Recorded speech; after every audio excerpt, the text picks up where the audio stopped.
Hello po, isang mapagpalayang hapon po sa lahat.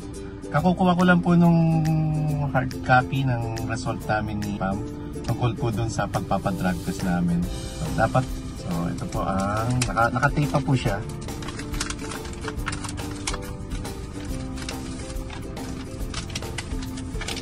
Ang result po sa methamphetamine or shabu ay negative at ang remarks pasado.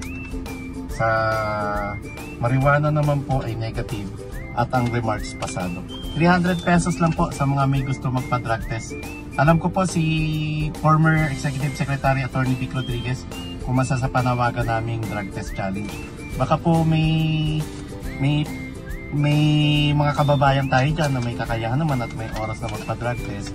Please po, subukan nyo po sumali sa drug test challenge namin. Para po baka sa pamamagitan nito mahikayat natin ang Pangulong Bongbong Marcos na pati siya mismo magpa-drug test para mabigyan linaw yung akusasyon sa kanya na hanggang ngayon gumagamit siya sa ipinagbabawal na gamot.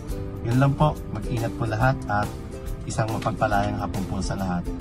Thank you very much po. See you around. Thank you, Lord.